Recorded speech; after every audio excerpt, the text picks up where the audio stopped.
Mathew Kuzhalnadan P B അംഗം A Vijayaraghavan കൂടി നമുക്കൊപ്പം ചേരുകയാണ്. ശ്രീ വിജയരാഘവൻ, ഒരുപക്ഷെ ഇത് മാത്യു കുഴൽനാടൻ എന്ന് പറയുന്ന രാഷ്ട്രീയ നേതാവിന് MLA-ക്ക് കിട്ടിയ തിരിച്ചടി മാത്രമല്ല, ആ മാത്യു കുഴൽനാടനും അദ്ദേഹം പ്രതിനിധാനം ചെയ്യുന്ന രാഷ്ട്രീയ പാർട്ടിയും മുന്നണിയും മുന്നോട്ട് വെക്കുന്ന ഒരു രാഷ്ട്രീയമുണ്ട്.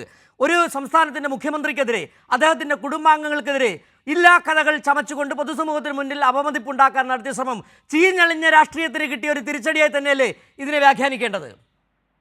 അല്ല, ഇത് നമ്മള് നേരത്തെ വ്യക്തമാക്കിയിട്ടുള്ള കാര്യമാണ്. കേരളത്തെ സംബന്ധിച്ചിടത്തോളം സംസ്ഥാന മുഖ്യമന്ത്രി എന്നുള്ള നിലയ്ക്ക് ഏതെങ്കിലും തരത്തിലുള്ള തെറ്റായ ഒരു പ്രവർത്തനത്തിന് സഖാവ് പിണറായി വിജയൻ കൂട്ടുനിൽക്കും എന്ന് ആർക്കും കരുതാനാവില്ല. വളരെ സുദീർഘമായ രാഷ്ട്രീയ പൈതൃകമുണ്ട്. CPIM പോലെയുള്ള ഒരു പാർട്ടിയുടെ പോളിറ്റ് ബ്യൂറോ അംഗമാണ്, കേരളത്തിലെ മുഖ്യമന്ത്രിയാണ്. ആ പാർട്ടിക്ക് കേരളത്തിലൊരു പാരമ്പര്യമുണ്ട്. അതനുസരിച്ച് കേരളത്തിൽ ആരും വിശ്വസിക്കുന്ന ഒരു കാര്യമല്ല അത്. പക്ഷേ ഒരു പുകമറ സൃഷ്ടിച്ച് രാഷ്ട്രീയ ലാഭമുണ്ടാക്കുക എന്ന ഹീനമായൊരു പ്രവർത്തനമാണ് UDF പിണറായിക്കെതിരായി കഴിഞ്ഞ കുറെ കാലമായി നടത്തിക്കൊണ്ടിരിക്കുന്നത്. വ്യക്തിപരമായി പിണറായി ആക്രമിക്കുക എന്നുള്ളത് CPIM-നെ ദുർബലപ്പെടുത്തുക വേണ്ടിയുള്ള ഒരു എളുപ്പവഴിയാണ്. ആ നിലയിൽ അവരതിനെ കാണുന്നത്. അപ്പൊ ആ നിലയിലുള്ള പ്രവർത്തനത്തിൽ UDF-ന്റെ കൂടെ കേരളത്തിലെ ഒരു സംഘം മാധ്യമങ്ങൾ, അവരെ ഇതിൽ നമ്മൾ ചുരുക്കി കാണാൻ പറ്റില്ല. ഇത് കേവലം UDF നേതാക്കന്മാർക്ക് മാത്രമല്ല, ഒരു സംഘം മാധ്യമങ്ങള് ഇവിടെ പിണറായിക്കെതിരെ നടത്തുന്ന ഒരു ഗൂഢാലോചന ഉണ്ട്, പാർട്ടിക്കെതിരെ നടത്തുന്ന ഒരു ഗൂഢാലോചന ഉണ്ട്. അവര് തയ്യാറാക്കിയ അപസർപ്പക കഥകൾക്ക് തുല്യമായ കളവിന്റെ കഥകളുണ്ട്. അതെല്ലാമാണ് അവർക്കും കൂടിയുള്ള തിരിച്ചടിയത്. ഇത് UDF-നാണ്, UDF നേതൃത്വത്തിനാണ്. ഇവിടെ UDF-ന് വേണ്ടി പ്രചാരവേല നടത്തുന്ന മാധ്യമങ്ങൾ, അവർക്കുള്ള തിരിച്ചടിയാണിത്. ഇത് കാര്യങ്ങൾ സൂക്ഷ്മമായിട്ട് പരിശോധിക്കുന്ന ഒരാളും ഇവരുന്നയിച്ച കാര്യം ശരിയാണ് എന്ന് അംഗീകരിക്കില്ല. ഇപ്പൊ ഒരു കോടതിയുടെ മുന്നിൽ നിയമ സംവിധാനത്തിന് വരുമ്പോ അവര് മാധ്യമങ്ങൾ പറയും പോലെ തീരുമാനം എടുക്കാൻ പറ്റുമോ? ഇല്ലല്ലോ. വസ്തുതകളുടെ അടിസ്ഥാനത്തിൽ തീരുമാനം എടുക്കുക. അതുകൊണ്ട് വസ്തുതകൾ ഇവിടെ പിണറായി പറഞ്ഞതാണ് ശരി, പാർട്ടി പറഞ്ഞതാണ് ശരി, ഇവർ പറഞ്ഞതെല്ലാം തെറ്റും നമ്മുടെ സമൂഹത്തിലെ തെറ്റായ പാർട്ടി പ്രവർത്തനത്തിന്റെയും പൊതുപ്രവർത്തനത്തിന്റെയും ഹീനമായ രീതിശാസ്ത്രത്തിന് കിട്ടിയ തിരിച്ചടിയാണ്. ശ്രീ വിജയരാഘവൻ, ഒരുപക്ഷെ കോടതി പറഞ്ഞ ഒരു കാര്യമുണ്ട് പ്രസക്തമായി. ഇത് രാഷ്ട്രീയ പ്രേരിതമാണ്, അനാവശ്യമാണ്. രാഷ്ട്രീയ പ്രവർത്തനം എങ്ങനെ ആകരുത്, രാഷ്ട്രീയ പ്രവർത്തനം എങ്ങനെ ആകരുത് എന്നൊരു താക്കീത് കൂടി ഒരു പക്ഷേ കോടതി ചൂണ്ടിക്കാണിക്കുന്നുണ്ട്. കേവലമായ ചില സങ്കുചിതമായ രാഷ്ട്രീയ താല്പര്യങ്ങൾക്ക് വേണ്ടി കേരളത്തിലെ ഉന്നതനായ ഒരു രാഷ്ട്രീയ നേതാവിനെ, അദ്ദേഹത്തിൻ്റെ കുടുംബത്തെക്കുറിച്ച് ഇല്ലാ കഥകൾ പറയുമ്പോൾ, താങ്കൾ നേരത്തെ പറഞ്ഞത് വളരെ ശരിയായ കാര്യമാണ്. അങ്ങനെ വെറുതെ വിടേണ്ടതല്ല കേരളത്തിലെ മലീമസമായ മാധ്യമ പരിസരത്തെയും അതോടൊപ്പം തന്നെ മലിനീകരിക്കപ്പെട്ട UDF-ന്റെ രാഷ്ട്രീയത്തെയും കൂടി. ഇത് കൃത്യമായ ഒരു രാഷ്ട്രീയമുണ്ട്, അത് ഇവരെല്ലാം കൂടി ചേർന്ന ഒരു മുന്നണിയാണ്. ആ മുന്നണിക്ക് കിട്ടിയ ഒരു തിരിച്ചടിയായി കൂടി തന്നെ താങ്കൾ അത് പറയുകയും ചെയ്തു. പക്ഷേ ഇനി ഇത്തരത്തിൽ ഉണ്ടാകാതിരിക്കാൻ തിരിച്ചൊരു നിയമ പോരാട്ടത്തിന്റെ സാധ്യത കൂടിക്കുക, ഇങ്ങനെ അവമതിപ്പുണ്ടാക്കുകയും അധിക്ഷേപം ചൊരിയുകയും ചെയ്യുന്നവർക്ക് തിരിച്ചൊരു നിയമ പോരാട്ടം കൂടി നടത്തേണ്ടതുണ്ട് എന്നൊരു പക്ഷം കൂടി എനിക്ക് തോന്നുന്നുണ്ട്. താങ്കളുടെ ഒരു അഭിപ്രായം കൂടി അതിനകത്ത് രേഖപ്പെടുത്താവുന്നതാണ്. ഇതിൽ നമ്മൾ കാണേണ്ടത് ഇത് UDF ആണ്. UDF-ഉം കേരളത്തിലെ മാധ്യമങ്ങളും പ്രതിനിധാനം ചെയ്യുന്ന ഒരു സംസ്കാരമുണ്ട്. അത് നമ്മൾ മനസ്സിലാക്കി പോണം. ഇവിടെ വ്യക്തി കേന്ദ്രീകൃതമായ വേട്ടയാടലുകൾ ഒരു തിരക്കഥ തയ്യാറാക്കി നടപ്പിലാക്കല. എന്താ എന്റെ ലക്ഷ്യം? ഇവിടെ പിണറായി വിജയനെ സംബന്ധിച്ചിടത്തോളം സഖാവ് പിണറായി വിജയൻ കേരളത്തിലെ മുഖ്യമന്ത്രി ആകാതിരിക്കാൻ, അങ്ങനെയാണ്, ആവാനല്ല, ആവാതിരിക്കട്ടെ, ഭാവിയിൽ ആവാതിരിക്കാൻ വേണ്ടിയാണ് ലാവ്ലിൻ കേസ് ഉണ്ടാക്കിയത്. നമുക്കെല്ലാം അറിയാം. അതൊരു ഒന്നുമില്ലാത്ത, ഏതാണ് കടലിലേക്ക് വെള്ളം ഒഴുകിപ്പോയ ഒരു കാര്യത്തെ എടുത്തിട്ടാണ് നഷ്ടക്കണക്കുണ്ടാക്കിയത്. കടലിലേക്ക് ഒഴുകിയ വെള്ളത്തിന്റെ വില കണക്കാക്കിയ ഒരു നഷ്ടക്കണക്കിന്റെ പശ്ചാത്തലത്തിൽ ഒരു ഓഡിറ്റ് ഒബ്ജക്ഷൻ ചൂണ്ടിക്കാണിച്ച് അതിന് രൂപപ്പെടുത്തിയെടുക്കുകയാണ് ഇത്. പിണറായി വ്യക്തിപരമായിട്ട് കടന്നാക്രമിക്കാൻ വേണ്ടി കേരളത്തിലെ വലതുപക്ഷം നടത്തിയ ഒരു പരിശ്രമം, വലതുപക്ഷ മാധ്യമങ്ങൾ, വലതുപക്ഷത്തിന് വേണ്ടി കോലൂത്ത് നടത്തുന്ന ഒരു സംഘം വലതുപക്ഷ സോക്കോൾഡ് ബുദ്ധിജീവികൾ എന്ന് നടക്കുന്ന കമ്മ്യൂണിസ്റ്റ് വിരുദ്ധ ബുദ്ധിജീവികൾ, അതിന്റെ കൂടെ UDF മാധ്യമങ്ങളെല്ലാം ചേർന്ന് തയ്യാറാക്കി. അതിന്റെ മുകളിൽ നമുക്ക് മാറ്റങ്ങളുണ്ടായി. പിണറായി പിന്നീട് കേരളത്തിലെ മുഖ്യമന്ത്രിയായി. വീണ്ടും ഒരു തുടർ ഭരണത്തിന്റെ ലീഡർഷിപ്പിൽ പിണറായി കേരളത്തിൽ തുടർച്ചയായിട്ട് മുഖ്യമന്ത്രിയായി 9 കൊല്ലം പൂർത്തീകരിക്കുകയാണ്. ഈ ഓരോ ദിനരാത്രങ്ങളിലും പിണറായിയെ വ്യക്തിപരമായി കടന്നാക്രമിക്കുന്നതിന്റെ എളുപ്പവിദ്യയാണ് കുടുംബത്തെ ആക്രമിക്കുക എന്നുള്ളത്.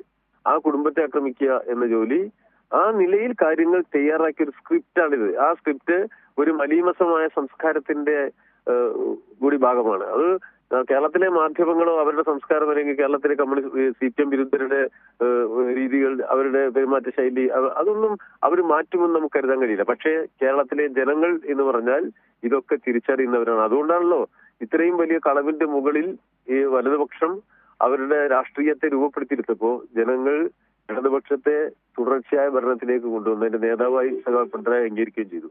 അതാണ് നമ്മൾ മനസ്സിലാക്കേണ്ടത്. ഇവർക്കെതിരായിട്ടുള്ള രാഷ്ട്രീയ സമരമാണ്, ഇവർക്കെതിരായ ആശയ സമരമാണ്.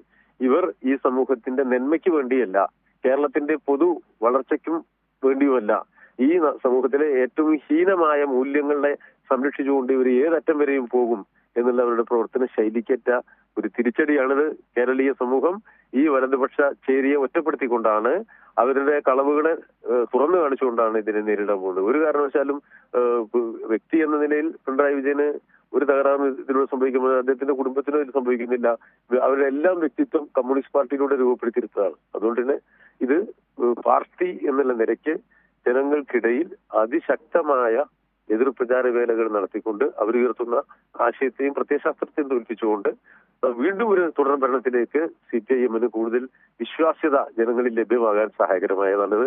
ആ നിലയിലാണ് നമ്മൾ ഇതിനെ കാണുന്നത്. ഒരു കാര്യം കൂടി ശ്രീ വിജയരാഘവൻ, നമുക്കറിയാം ഈ പത്രങ്ങളിലെ അച്ചടി മഷികൾ കുറേ പുരണ്ടതാണ് പിണറായി വിജയനെതിരെ കള്ളക്കഥകൾ ചമയ്ക്കാൻ. അത് ലാവനിൽ തുടങ്ങി കമല ഇന്റർനാഷണലും കൊട്ടാര സദൃശമായ വീട്ടിലും ഏറ്റവും ഒടുവിൽ CMRL എക്സാലോജിക്കിലേക്കും എത്തിച്ചേരുകയും ചെയ്തു. ഇങ്ങനെ നുണക്കഥകൾ എത്ര വന്നിട്ടും അതെല്ലാം അപ്പടി പൊളിഞ്ഞു വീഴുകയാണ്. എനിക്ക് തോന്നി ഈ നുണക്കഥകൾ ഇനിയും തീരാൻ സാധ്യതയില്ല. കാരണം വീണ്ടും താങ്കൾ സൂചിപ്പിച്ച പോലെ ഒരു തുടർഭരണത്തിലേക്ക് പോവുകയാണ് LDF സർക്കാർ. മൂന്നാം തുടർഭരണത്തിലേക്ക് പോകുമ്പോൾ ഈ കഥകൾ ഇനിയും അവസാനിക്കാൻ പോകുന്നില്ല. മാത്യു കൂടനാടൻ തീരുന്നില്ല. ഇപ്പോൾ തന്നെ നമുക്കറിയാം എത്ര ആരോപണങ്ങൾ വന്നുകൊണ്ടിരിക്കുന്നു. പക്ഷേ ഇത് ജനങ്ങൾ തിരിച്ചറിയുന്നുണ്ടല്ലോ ശരിക്കും ഈ പൊളിഞ്ഞു വീഴുന്ന കഥകൾ. ഇതിലൊക്കെ വളരെ എത്രത്തോളം വലിയ കളവുകളാണ് അദ്ദേഹത്തിനെതിരെ പ്രചരിപ്പിച്ചത് എന്നുള്ളതാണ് നമ്മൾ ആദ്യം മനസ്സിലാക്കേണ്ടത്. ഇവിടെ ഒരു പ്രത്യേക വീടിനെ കുറിച്ച് പറഞ്ഞു. ആ വീട്ടുടമ ആ വീടിന് വേണ്ടി ഒരു ബാങ്കിൽ നിന്ന് കടമെടുത്തിരുന്നു.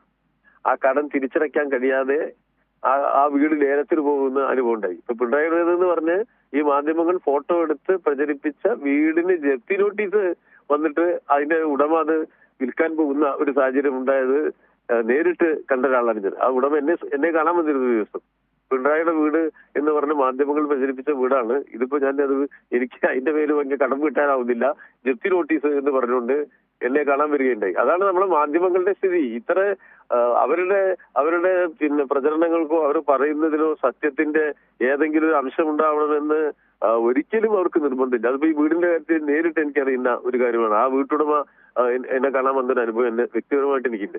ഇത് ആവർത്തിച്ചുകൊണ്ടേയിരിക്കും. പക്ഷെ അത് ആവർത്തിച്ചു എന്നുള്ളത് ഈ ഇടതുപക്ഷവും വലതുപക്ഷവും തമ്മിലുള്ള കേരളത്തിന്റെ രാഷ്ട്രീയ സമവാക്യങ്ങളെ മാറിയ സമരങ്ങളിൽ എല്ലായ്പ്പോഴും കളവുകൾ, ഒരു വസ്തുതാവിരുദ്ധമായ പ്രചരണം എന്നുള്ളതും വ്യക്തി കേന്ദ്രീകൃതമായ കടന്നാക്രമണം എന്നുള്ളതും നമ്മൾ വലതുപക്ഷം കേരളത്തിൽ പ്രചരിപ്പിച്ച ഒരു രീതിയാണ്. അത് ഇപ്പൊ പുതുതായി വന്നിട്ടുള്ള BJP കാരണം കേന്ദ്രാധികാരത്തെ ഉപയോഗപ്പെടുത്തിക്കൊണ്ട് അവരിപ്പോൾ തുടരും.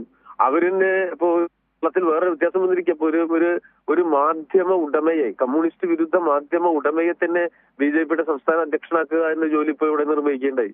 ആരെങ്കിലും 9 മണിക്ക് ഇത് ചർച്ച ചെയ്തതായിട്ട് ഞാൻ കണ്ടിട്ടില്ല. ഒരു മാധ്യമവും ആ ചർച്ചയിലേക്ക് അത് പോയി കണ്ടിട്ടില്ല. അവരൊക്കെ ആഗ്രഹിക്കുന്നത് ആത്യന്തികമായി ഇടതുപക്ഷത്തെ ദുർബലപ്പെടുത്താൻ ഇതൊക്കെ ഉപയോഗിക്കാം എന്നുള്ളതാണ്. അപ്പൊ BJPയുടെ അത്തരം പ്രവർത്തനം, അതിലൂടെ നടത്തപ്പെടുന്ന വലിയ കളവിന്റെ പ്രചാരകന്മാർ, അത് മറുഭാഗത്ത് UDF അവരെല്ലായ്പ്പോഴും സമൂഹത്തെ വർഗീയമായും പ്രതിലോമപരമായും ചിന്തിപ്പിച്ചാൽ അതിന്റെ ഗുണം തങ്ങൾക്ക് കിട്ടും എന്നുള്ളതിന്റെ വിൻഫോൾ പ്രോഫിറ്റ് എല്ലായ്പ്പോഴും കിട്ടുന്ന ഒരു കൂട്ടരാണ് UDF. കേരളത്തിലെ ജനങ്ങളുടെ പിന്തുണ കൊണ്ടല്ല, ഇത്തരം വിധ്വംസകമായ മാധ്യമ പ്രചാരവേലയുടെയും തീവ്ര വർഗീയ പ്രചാരവേലയുടെയും അതിലൂടെ രൂപപ്പെടുത്തുന്ന കമ്മ്യൂണിസ്റ്റ് വിരുദ്ധതയുടെയും ഗുണഭോക്താവായി രക്ഷപ്പെട്ടു പോകാം രാഷ്ട്രീയത്തിൽ എന്ന് കരുതുന്നവരാണ് UDF. അതിനുവേണ്ടി അവർ ഇപ്പൊ ഈ പറഞ്ഞതുപോലെയുള്ള കള്ളക്കഥകൾ സ്ഥിരമായി പ്രചരിപ്പിക്കുകയാണ്. ഇത് വലിയ രാഷ്ട്രീയത്തിലെ ഏറ്റവും ഹീനമായ പ്രവർത്തന രീതിയാണ്. കമ്മ്യൂണിസ്റ്റുകാർക്കെതിരായിട്ടാണ് അത് ഏറ്റവും കൂടുതൽ ഒരു പ്രകടിപ്പിക്കാറ്. അതിന്റെ ഉദാഹരണങ്ങളിലൂടെ നമ്മളിങ്ങനെ മുന്നോട്ട് പോകണം. ഇത് പക്ഷെ ഒരു കാര്യം ഉറപ്പാണ്, ആത്യന്തികമായി ജനങ്ങളാണ് നമ്മുടെ സമൂഹത്തിലെ ശരിതെറ്റുകൾ ഏറ്റവും തീവ്രമായി മനസ്സിലാക്കുക. അവർക്ക് ആരോപണം ഉന്നയിക്കുന്നവരുടെ ഈ ആരോപണങ്ങളെല്ലാം ശരിയല്ല എന്ന കൃത്യമായ ബോധ്യം കേരളത്തിലുണ്ട്. ഒരു കമ്മ്യൂണിസ്റ്റ് പാർട്ടിയും കേരളത്തിൽ ഇപ്പോഴും ഉണ്ട്, നല്ല കരുത്തോട് കൂടിയിട്ട് ഇത് ജനങ്ങളെ ബോധ്യപ്പെടുത്താം എന്ന ആത്മവിശ്വാസവും പാർട്ടിക്കുണ്ട്. അതുകൊണ്ട് തന്നെ പാർട്ടി പ്രവർത്തനത്തിന്റെ ഭാഗമായി മുഖ്യമന്ത്രി എന്ന ചുമതല സഖാവ് പിണറായി വിജയൻ നിർവഹിക്കുകയാണ്. അദ്ദേഹത്തെ ദുർബലപ്പെടുത്തിയും അദ്ദേഹത്തിനെതിരെ ആക്ഷേപങ്ങൾ അദ്ദേഹത്തിന്റെ കുടുംബത്തിന് നേരെ ഉയർത്തിക്കൊണ്ടുവന്നും CPM-നെ തകർക്കാം എന്നുള്ള വലതുപക്ഷ ഗൂഢാലോചനയാണ്. ആ വലതുപക്ഷ ഗൂഢാലോചനയിൽ പല ആയുധങ്ങൾ അവർ ഉപയോഗിക്കും. അതിലെ ഒരായുധത്തിന് ഇപ്പോ മൂർച്ചയും മുനയുമില്ല എന്ന് ബോധ്യപ്പെട്ടിരിക്കുകയാണ്. അത് പാർട്ടി നേരത്തെ പറഞ്ഞത് ഇപ്പൊ ശരിയാണെന്ന് കോടതി പോലും അംഗീകരിക്കുന്ന സ്ഥിതി വന്നിരിക്കുന്നു. തീർച്ചയായിട്ടും വലതുപക്ഷത്തിന് ഏറ്റവും വലിയ തിരിച്ചടിയാണ്. വളരെ നന്ദി ശ്രീ എ. വിജയരാഘവൻ ഈ സാഹചര്യത്തിൽ ഞങ്ങളോട് പ്രതികരിച്ചതിന്. ഏതായാലും